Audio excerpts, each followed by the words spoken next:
जैसे घर से दूर जाने पर एक उतावली लगती है कि जल्दी घर चलो, ऐसे ही भगवान के पास जाने की चटपटी क्यों नहीं लगती। जैसे कोई प्रिय स्वजन आता हो तो उसके आने की प्रतीक्षा करते हैं कि अब आएंगे, अब आएंगे।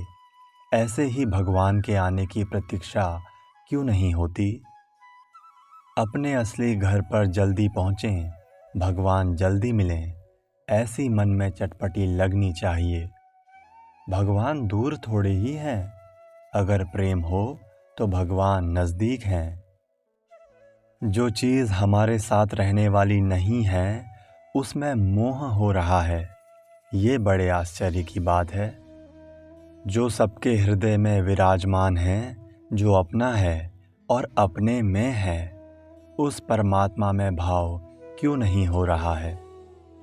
हर एक भाई बहन को सोचना चाहिए कि भगवान के समान अपना कौन है, हमारा हित करने वाला कौन है, हमारी रक्षा करने वाला कौन है। जितने भगवान नज़दीक हैं, उतना नज़दीक कोई है ही नहीं, हो सकता नहीं। केवल भगवान प्यारे लगने लग जाएं, तो आप संत महात्मा हो जाओगे, संसार में पूजनीय हो जाओगे, आदरणीय हो जाओगे। यद्यपि अपने में पूजनीय, आदरणीय बनने की इच्छा है ही नहीं, फिर भी लोग आदर करेंगे। रामायण का पाठ करते हैं तो गोस्वामी जी कितने प्रिय लगते हैं, ऐसे ही आप भी हो जाओगे। आपके दर्शन से दूसरों का दुख मिट जाए, शांति मिल जाए, ऐसा आप बन सकते हो। भगवान अर्जुन को गीता सुना सकते हैं, तो क्या हमारे हृदय में गीता नहीं सुना सकते। क्या भगवान में कोई पक्षपात है। क्या अर्जुन की अपेक्षा हम भगवान से दूर हैं। जिनको संत महात्मा तथा भगवान प्यारे लगते हैं, उनको दुनिया प्यारी लगती है। उनका किसी से भी द्वेष नहीं होता, क्योंकि उनकी दृष्टि में सब हमारे प्रभु के हैं।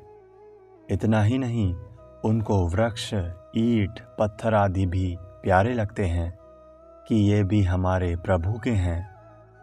उनका किसी भी मनुष्य से किंचिन मात्र भी स्वार्थ का संबंध नहीं होता। एक पुस्तक में मैंने पढ़ा कि भगवान के साथ संबंध जोड़ो तो सबके साथ प्रेम से बोलो, सबको प्रेम से देखो, प्रेम से सुनो। आपकी सब क्रियाएं निस्वार्थ प्रेम से भरी होनी चाहिए। निष्काम भाव से आप कुत्ते गधे से भी प्रेम करो तो वो भगवान में प्रेम होगा। सबके साथ प्रेम पूर्वक बर्ताव करो तो भगवान राजी हो जाएंगे। शरीर के बिना हम क्या कर सकते हैं। अचाह हो सकते हैं, अक्रिय हो सकते हैं। कुछ भी करने में शरीर की ज़रूरत है, पर कुछ भी ना करने में शरीर की क्या ज़रूरत। चाह करने में शरीर की ज़रूरत है, पर अचाह होने में शरीर की क्या ज़रूरत। देखने सुनने में आँख कान की ज़रूरत है, पर कुछ भी ना देखने सुनने में आँख कान की क्या ज़रूरत। क्रिया करने में तो शरीर की ज़रूरत है, पर क्रिया रहित होने में शरीर की क्या ज़रूरत। पापी या पुण्य आत्मा शरीरी स्वयं बनता है, शरीर नहीं बनता। मोटर के नीचे आकर कोई आदमी मर गया तो दंड ड्राइवर को होगा, मोटर को नहीं, जबकि ड्राइवर ने उस आदमी को छुआ ही नहीं।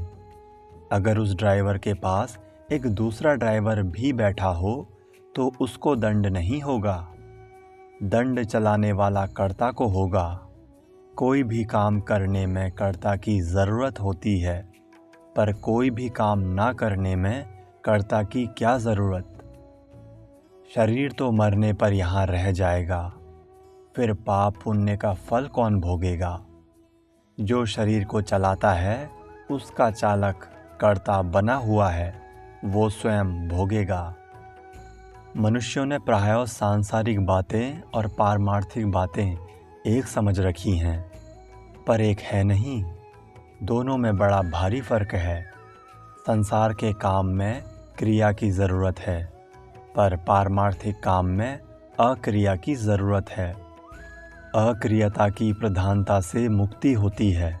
अचाह और अक्रिय होते ही संसार से संबंध विच्छेद हो जाता है। इन बातों पर गहरा विचार करना चाहिए। एक मार्मिक बात है कि जितनी भी क्रियाएं हैं सब कर्मयोग के लिए अर्थात दूसरों के हित के लिए ही हैं। शरीर मन वाणी से जो कुछ भी करना है वो केवल संसार के लिए है, अपने लिए कुछ नहीं है। अपने लिए कुछ भी करना भोग है, बंधन है। कारण कि कोई भी क्रिया करेंगे तो उसका आरंभ और अंत होगा, पर आपका आदि अंत नहीं होता। फिर क्रिया आपके लिए कैसे हुई? हर एक पदार्थ उत्पन्न और नष्ट होता है, फिर वो आपके लिए कैसे हुआ? अपने लिए तप करना, ध्यान करना भी भोग है। भगवान के लिए करना योग है। जो अपने लिए ना करके केवल भगवान के लिए करता है वो संत महात्मा जीवन मुक्त हो जाता है। आप प्रत्येक क्रिया भगवान की प्रसन्नता के लिए करो तो आपकी सब क्रियाएं भजन हो जाएंगी। काम धंधा भगवान के लिए और भगवान की प्रसन्नता आपके लिए। इच्छाएं मनुष्य के लिए बड़ी बाधक हैं। इच्छाओं में एक कायदा है कि सबसे बड़ी इच्छा के अंतर्गत सब इच्छाएं रहती हैं। बड़ी इच्छा की पूर्ति होने पर उसके अंतर्गत रहने वाली सब इच्छाएं नष्ट हो जाती हैं, ऐसा कानून है।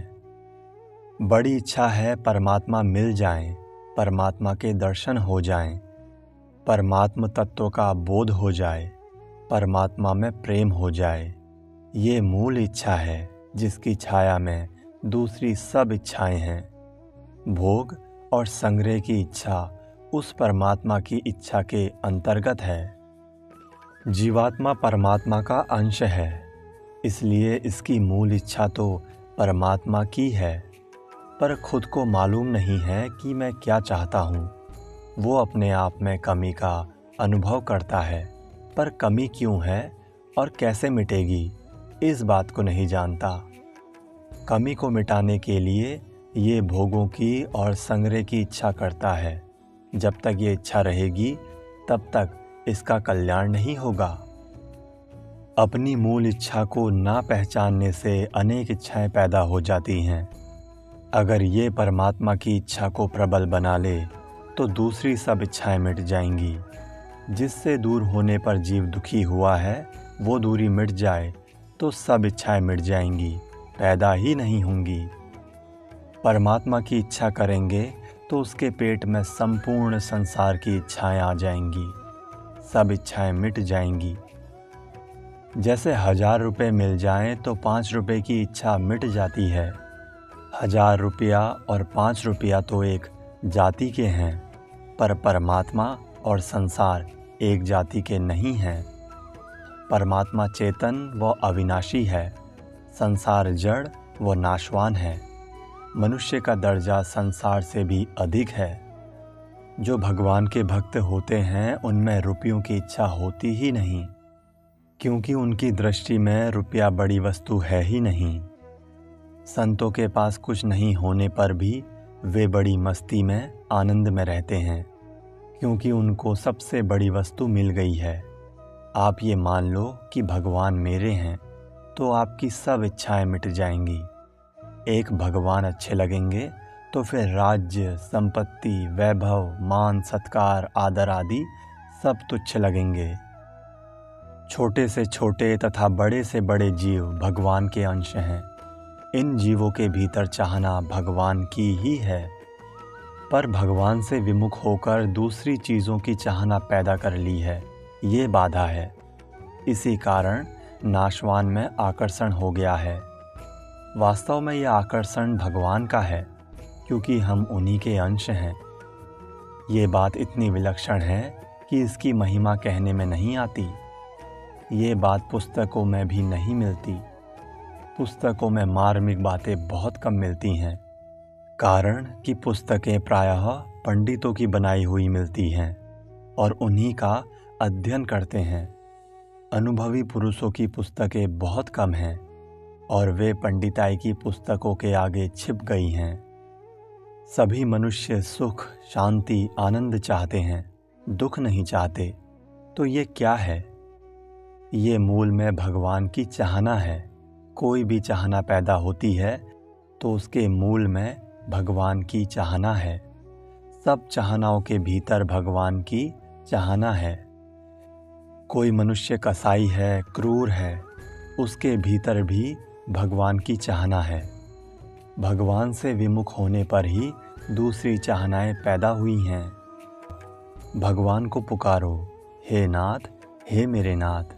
बहुत फ़ायदा होगा, ज़रूर होगा, क्योंकि भगवान हमारे हैं। हम भगवान के हैं, भगवान हमारे हैं। ये असली मंत्र है। इसे मान लो। इसे मान लो तो थोड़े दिनों में आपका जीवन बदल जाएगा। परमात्मा मानने का विषय है। हम सदा भगवान के हैं और भगवान हमारे हैं। ये बात ना दिखने पर भी मान लेनी चाहिए। फिर ये माना हुआ नहीं रहेगा, साक्षात हो जाएगा। परमात्मा को हम अपना मान सकते हैं पर जान नहीं सकते। कारण कि हमारे पास जो इंद्रियां हैं, बुद्धि है, ये परमात्मा को पकड़ नहीं सकते। जैसे दीवार हमारे हाथ से पकड़ में नहीं आती, ऐसे परमात्मा हमारी मन, बुद्धि, इंद्रियों से पकड़ में नहीं आते। परंतु भगवान हमारी इंद्रियों से पकड़ में आ जाएं, ऐसा हम बन सकते हैं। हम भगवान को नहीं पकड़ सकते, पर भगवान चाहे तो वे पकड़ में आ सकते हैं। संसार मात्र मिलकर आपको एक कौड़ी भी नहीं दे सकता, पर आप संसार मात्र को ज्ञान दे सकते हैं। आप साक्षात परमात्मा के अंश हैं। संसार प्रकृति से रचा हुआ है, इसलिए आप संसार से ऊंचे हैं।